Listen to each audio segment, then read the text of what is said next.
मैं पी रही हूँ ग्रीन टी।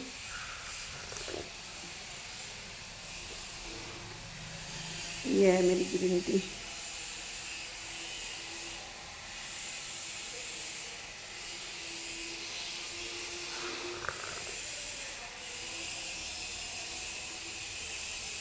मैं ग्रीन टी पी रही हूँ और डॉक्टर ने कहा कि कम से कम आप 2 ग्रीन टी ज़रूर पिया करें। तो बस याद नहीं रहती, याद रहती है तो पी लेती हूँ। तो बस मैं आज सबसे पहले ग्रीन टी तैयार करके लाई और नींबू शहद वाली है ये, लेकिन मैं और लेमन इसमें डाल लेती हूँ अपनी तरफ से। शहद तो डालती नहीं हूँ, इसके अंदर है। तो बस मैं अपनी ग्रीन टी ख़त्म कर लूँगी, फिर बनाऊँगी मैं खाना। तो हुआ ये कि मैं गई थी मार्केट, तो मैं 2-3 सब्ज़ी लेकर आई थी, जैसे कि मटर लाई थी और तोरी लाई थी, करेला लाई थी। तो मेरे हस्बैंड काफ़ी दिन से कह रहे थे कि कीमा करेले बना लो, तो फिर मैं लेकर आई थी वो कीमा करेले। तो आज बनाऊंगी मैं कीमा करेले का सालन और रोटियां। तो वैसे तो मेरे यहाँ खाना आया भी था, मेरी नंद के यहाँ कल एक प्रोग्राम था, तो हम लोग नहीं जा पाए थे। मेरे हस्बैंड भी नहीं गए थे, मैं भी नहीं गई थी। मेरी तबीयत ख़राब है तो मैं इस वजह से नहीं गई थी। तो बस फिर मेरी नंद ने फ़ोन पे भी कई बार अपने भाई से कहा कि आप नहीं आए और भाभी को भी नहीं भेजा। तो बस तो उन्होंने कहा कि इसकी तबीयत ख़राब थी, इस वजह से नहीं आ पाए। चलो कोई बात नहीं, फिर आ जाऊँगा मैं। तो फिर उन्होंने भेजा था हमारे यहाँ खाना। तो मेरे यहाँ खाना ना बहुत, एक मैं हूँ, एक मेरी बेटी है, एक मेरे हस्बैंड है, तो हम लोग बहुत 3 लोग हैं और घर में, और खाना भी ना के बराबर ही खाते हैं। हस्बैंड तो बहुत ही कम खाते हैं, वो तो आधी रोटी, 1 रोटी मुश्किल से खाते हैं। और जिस दिन 1 रोटी खा लेते हैं, कहते हैं कि देखो आज मैंने 1 रोटी खा ली। तो पहले वो खा लेते थे, लेकिन कुछ दिन से उनको डॉक्टर ने मना किया कि सिगरेटें ना पियो, लेकिन वो बाज नहीं आते। तो फिर बस उनकी भूख ना ख़त्म होती जा रही। तो वो बहुत कम खाना खाने लगे, साल हो गए।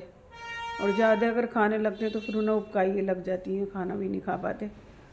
तो फिर मेरी नंद के यहाँ से खाना आया था, तो घर पे फिर भी मैंने तैयार किया हुआ था कीमा करेले बनाने के लिए, तो फिर भी मुझे बनाना ही था। तो मैं चल रही हूँ किचन में और मैं बनाऊँगी खाना, अपनी ग्रीन टी ख़त्म कर लूँ। ग्रीन टी ना दिमाग को तेज़ करती है और हमारे शरीर के लिए बहुत ज़रूरी होती है। तो कम से कम 2 ग्रीन टी ज़रूर पीनी चाहिए। और वैसे तो कॉफ़ी भी अच्छी है अगर किसी को सूट कर जाए, लेकिन मेरी जेठ की बेटी कह रही थी कि चाची अगर मैं पी लेती हूँ ना कॉफ़ी तो मेरी दिल की धड़कन बढ़ जाती है और मुझे सूट नहीं करती। तो मैंने कहा तुम मत पिया करो। तो ये हो गई। वैसे मुझे कुछ नहीं होता, अल्लाह का शुक्र है कि मैं कॉफ़ी पी लेती हूँ तो कुछ नहीं होता। बना लेती हूँ, कभी कभी बेटी बना लेती है तो वही दे देती कि मम्मा कॉफ़ी पियोगी, मैंने कहा हाँ पी लूँगी। तो जी पी ले। तो मैं पी रही हूँ ग्रीन टी।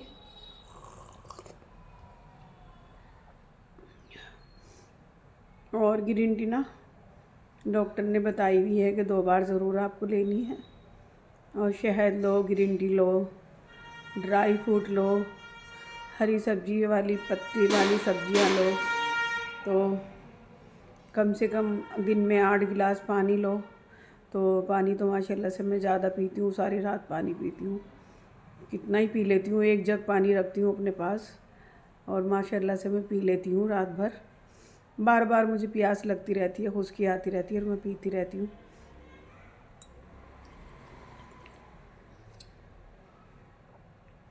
तो जी पीनी चाहिए। और नींबू डाल लो ना इसमें तो और टेस्टी हो जाती है।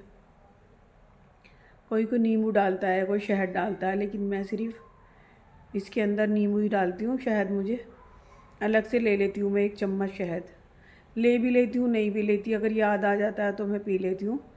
और मंगाया था हमने मेडिकल से, स्टोर से, तो वो शहद ना जम गया, तो यानी कि उसके अंदर शक्कर है। तो ये मेरे देवर लाए थे कहीं से एक डब्बा, तो ये शहद बहुत अच्छा है, तो उन्होंने रख दिया था यहाँ पे लाके, तो बस मैंने ही अपने यूज़ में ले लिया इसको।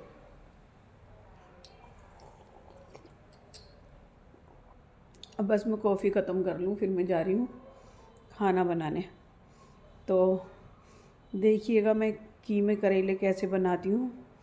और जैसे कि लोग कहते हैं कि भाई हमें कड़वे लगते हैं, तो माशाल्लाह से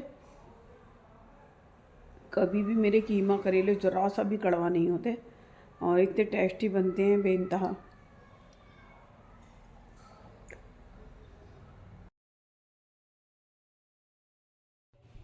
अस्सलाम वालेकुम, वेलकम है जी रिहाना के किचन में। तो कैसे हैं आप? तो जी मैं आज बना रही थी कीमा करेले। तो मैंने डाला पहले सरसों का तेल, फिर मैंने की प्याज को फ्राई, यानी कि इसको मैं ब्राउन नहीं करूँगी, मैं इनको सोते करूँगी बस। तो ये करीबन कोई आधा किलो के करीब, यानी कि 500 ग्राम के करीब मेरी प्याज़ें थी। और मैं इनको कर लूँगी सोते, और मैं फिर इसको निकाल लूँगी बाहर। तो जी मैंने क्या किया, जो इसको कड़वे लगते हैं करेले, माशाल्लाह से मेरा सालन कभी भी कड़वा नहीं होता, तो मैंने प्याज़ें निकाल ली थी और मैंने ये डाल दिए इसके अंदर करेले। तो जी मैंने क्या किया, करेले का कड़वापन ख़त्म करने के लिए कि मैंने करेलों के अंदर डाला थोड़ी हल्दी, नमक, और मैंने डाला जी इसके अंदर लेमन जूस, यानी कि नींबू का रस। और फिर मैंने आधे घंटे के लिए यूं ही छोड़ दिया था मल के हाथ से। उसके बाद जो इसका पानी था वो मैंने हाथों से निचोड़ के निकाल दिया, और फिर मैंने इनको 4-5 बार यानी कि वॉश किया, और फिर मैंने इनको निचोड़ के रख लिया एक तरफ। अब मैं कर लूँगी इनको तेल में फ्राई। तो मैं इनको हल्का गोल्डन फ्राई करूँगी और ज़्यादा गोल्डन नहीं करूँगी। तो इनका कड़वापन बिल्कुल भी नहीं रहा, बिल्कुल भी ज़रा भी नहीं रहा। बस ये था कि इसकी खुशबू थी, कड़वापन ज़रा भी नहीं था। तो काफ़ी दिन हो गए थे ये बने हुए मेरे घर, तो मेरे हस्बैंड कहने लगे कि कीमा करेले बना लो। तो मैं गई थी मार्केट, तो मैं 2-3 दिन की सब्ज़ी लेकर आई थी। तो फिर मैं लेकर आई थी करेले। वैसे मेरी तबीयत ख़राब चल रही है, और मेरे हस्बैंड कह रहे थे कि तुम हल्की फुल्की चीज़ बनाया करो और ज़्यादा हार्ड वाली चीज़ मत बनाया करो, तुम्हारी तबीयत ख़राब है। लेकिन जब मेरी तबीयत सही होती है, तबीयत सही भी ना हो, लेकिन हाँ मेरे से बिस्तर पर नहीं लेटा जाता, मुझे काम करने की आदत है, मेरा सांस भी फूलता है और तबीयत भी ख़राब रहती है, लेकिन मैं काम से नहीं पीछे हटती। और अल्लाह करे कि बस मैं जब तक ज़िंदा रहूं, अपने हाथ पैरों पे चलती रहूं और अपने हाथ पैरों से काम करती रहूं हाथों से, और दूसरे का मोहताज अल्लाह पाक ना बनाए या मेरे रब। बस मेरी यही दुआ है कि जब तक मैं ज़िंदा रहूं, अपने हाथ से काम करती रहूं। तो ये होने लगे थे फ्राई, और फ्राई के बाद मैं इनको भी निकाल लूँगी। तो करीबन कोई 250 ग्राम सरसों का तेल, पीली सरसों का तेल है मेरे पास, ख़त्म होने लगा है वो। तो मैं अपने देवर से कह रही थी कि अब तुम 5 किलो तेल लेकर आना, इस वजह से कि पकौड़ी वगैरह भी बननी है रमज़ान शरीफ में। तो मेरे देवर लेकर आए थे पहले भी पीली सरसों का तेल। तो मैं रिफ़ाइंड भी रखती हूँ, सरसों का तेल भी रखती हूँ, और देसी घी भी रखती हूँ। तो मेरे यहाँ ख़ास करके खाया जाता है देसी घी। तो जैसे कि आपको सभी को पता है कि कढ़ी और करेले ये तेल में ही बनते हैं, और तेल में इनका टेस्ट आता है। तो मेरे देवर कह रहे थे कि घी में बना लो, मैंने कहा नहीं ये तेल में ही बनते हैं, तेल में ही बनाऊंगी ये। तो जी मैंने लहसुन, अदरक और प्याज का बना लिया था पेस्ट, जो मैं रोज़ बनाती हूँ। तो मैं इनको बाहर निकाल लूँगी और मैं डालूँगी फिर मसाला। तो जैसे कि अब रमज़ान शरीफ में आ रहे हैं, तो मैं लहसुन, प्याज, अदरक सबको पीस के रख लेती हूँ। और माशाल्लाह से मैं रमज़ान में 3 बार पीस लेती हूँ। अब मैं चांद रात से पहले तैयार कर लूँगी पेस्ट, फिर उसके बाद 10 दिन के बाद, फिर 10 दिन के बाद। तो मैं 3 बार बनाती हूँ बस। इस वजह से कि रमज़ान शरीफ में ना नमाज़ पढ़नी होती है, और अफ्तार में जल्दी जल्दी काम करना पड़ता है। पकौड़ी बनानी है, ये करना है, वो करना, अफ्तारी काटनी है, तो टाइम कम होता है और रोज़े में इंसान टूट भी जाता है। तो बस मैं इसी वजह से ना दोनों चीज़ें बना के रख लेती हूँ। तो अब रमज़ान शरीफ आ रहे हैं तो सारी चीज़ें ही, बेसन, तेल, और मेरे हस्बैंड कह रहे थे कि लिक्विड दे देना, और रमज़ान शरीफ में जो भी तुम्हें चाहिए, छोले वगैरह और कचरी, जो भी चीज़ चाहिए मंगा लेना और लिख के मुझे दे देना। तो मैंने कहा ठीक है। तो माशाल्लाह से कल को शब बारात है और कौन कौन इबादत करेगा देखिए जी, इग्नोर कीजिएगा, बाहर शोर मच रहा है और मैं वॉइस ओवर कर रही हूँ। तो ये बहुत अच्छी तरह से लाइट ब्राउन हो गए मेरे करेले। तो मैं ना अब तो बनाती नहीं हूँ, पहले बना लेती थी प्याज वाले करेले। ये निकाल रही हूँ मैं बाहर।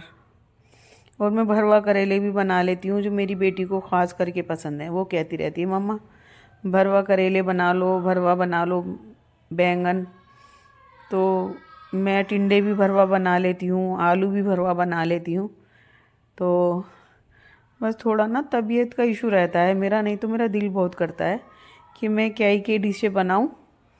और अब तबीयत मेरा कुछ साथ नहीं दे रही। मेरी जेठ के बेटे भी कह रहे थे कि चाची आजकल ना आप कोई डिश नहीं बना रही हो और किसी को नहीं खिला रही हो। जैसे कि मैं कुछ बनाती थी, मेरे देवर जेठों के बच्चे आ गए तो मैं उनको भी कहती थी खा लो।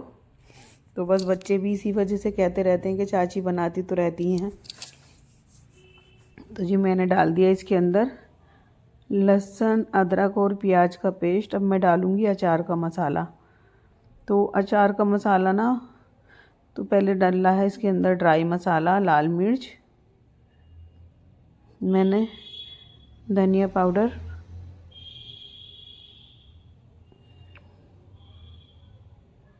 हल्दी, और डालूँगी नमक। नमक को इस ऐसे देखना चाहिए कि हमने करेलों के अंदर भी डाला है, ऐसा ना हो कि तेज़ हो जाए, तो बाद में तो डल जाता है, लेकिन पहले थोड़ा हाथ को रोक के रखना चाहिए। तो इस मसाले को मैं भूनूंगी। अब डालूंगी मैं इसके अंदर अचार का मसाला। तो मैं अचार का मसाला मिक्स वाला नहीं मंगाती हूँ, जैसे कि सौंफ धनिया तो मेरे पास रहता ही है बिरयानी में डालने के लिए, तो मसाला भुन चुका था। और ये डाल दिया मैंने मटन कीमा।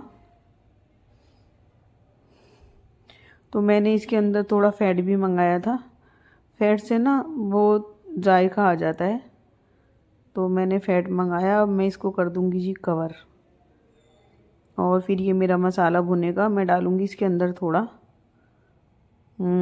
अचार का मसाला।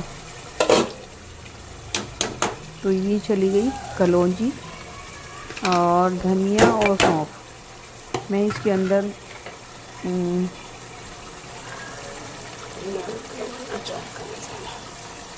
मेथी दाना नहीं डालती, ये 3 चीज़ ही डालती हूँ। और मैं ना कभी कभी टमाटर भी डाल देती हूँ, लेकिन आज मैं टमाटर नहीं डालूँगी। आज मैं डालूँगी इसके अंदर अमचूर पाउडर। तो ये भुन गया मेरा कीमा। अब मैं डाल दूँगी इसके अंदर अपनी प्याज और करेले। ये डाल दी मैंने इसके अंदर प्याज और करेले, और इसको ना मैं बहुत कम पे दम दे दे के इसको पकाऊंगी। तो देखिए ये बिल्कुल 80% पक चुके थे। आज जो रह गए थे वो मैं इसको खोल के इसकी भुनाई कर लूँगी। और बस मेरे करेले कीमा हो गए थे रेडी। और मैंने इसके अंदर डाल दिया था अमचूर पाउडर, और इतने टेस्टी मेरे करेले बने थे। तो मेरी बहन भी आ गई थी, उन्होंने भी खाए थे, और हस्बैंड ने भी खाए थे, देवर ने भी खाए थे, हम लोगों ने भी खाए थे।